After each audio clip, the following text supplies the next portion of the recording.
तो चलिए शुरू करते हैं। मैडम का नाम है श्वेता जया, जो अपने पॉडकास्ट के अंदर उन लोगों को बुलाती है जो हिंदू धर्म के लिए काम करते हैं और फिर अपने पॉडकास्ट के अंदर उनको रेलने का काम करती है। तुमने क्या उस लिस्ट में मान लिया था? तुमने क्या समझा कि भैया ये भी मेगा है?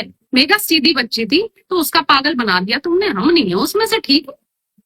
हमारा मजाक नहीं बना सकते तुम अगर किसी गलतफहमी के अंदर हो। पहली बात तो तुमने पेड पॉडकास्ट के लिए तो हाँ कर दिया था, फिर जब हमने बोला कि हम हमारे 2 कैमरे लगाएंगे तो तुमने बोला अच्छा अब हमारी बेइज्जती होगी तो जी बोल देते कि हम तो पेड पॉडकास्ट करते हैं। नहीं, क्या बोला तूने? दोस्तों, पिछले लंबे समय से आप लोगों की एक डिमांड रही है कि मैं अपने पॉडकास्ट पर रिद्धिमा शर्मा को बुलाऊं। आप लोगों ने जब ये डिमांड रखी तो मैंने उनकी आईडी वगैरह सर्च की कि कौन है ये। थोड़े बहुत वीडियोस तो मैंने उनके देखे थे लेकिन ज़्यादा पता नहीं था।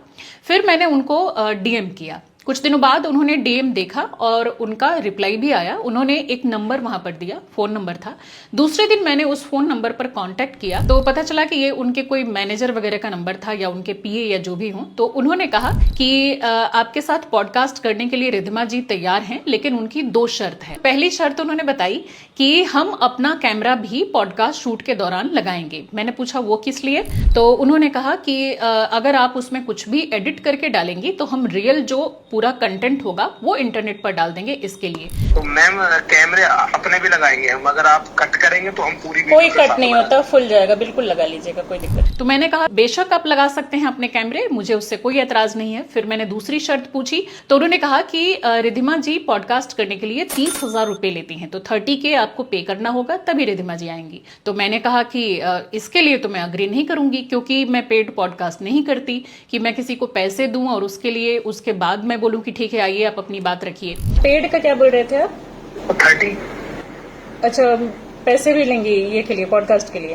हाँ जी, हाँ जी। तो मैंने कहा, हालांकि कुछ लोगों को मैंने पे किया है लेकिन सिर्फ आने जाने के लिए। जिन लोगों ने असमर्थता जताई, जैसे कि मेघा लबारिया ने भी या 1-2 और गेस्ट ने भी, एक सुप्रीम कोर्ट के लॉयर थे वो भी आए थे, तो उन्होंने कहा कि आने जाने का आपको पे करना होगा। तो वो एक नॉर्मल सा पे करना कि कोई आने जाने का कैब वगैरह का मांग रहा है तो वो उतना चलो वो मैंने कर दिया था।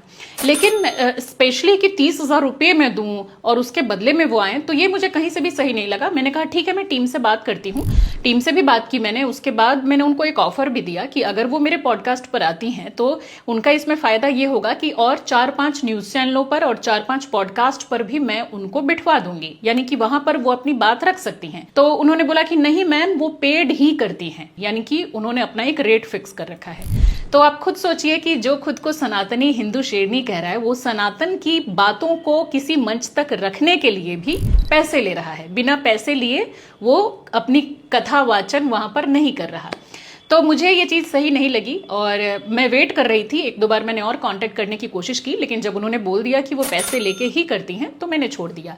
लेकिन जिस तरह से मेरी टीम है जिनके साथ मैं डिस्कस करती हूँ, तो आप सब भी मेरी ताकत है, मेरी टीम है, तो मैंने सोचा कि मैं आप लोगों से भी सजेशन लूँ कि क्या मुझे पे करके और तब उनको अपने पॉडकास्ट पर लाना चाहिए, क्योंकि आप लोगों की डिमांड बहुत ज़्यादा होती है। तो मैंने सोचा एक बार ये पूरी जो बातचीत है ये आप तक भी पहुंचाऊं। तो आपका इस पर क्या सजेशन है बताइएगा ज़रूर।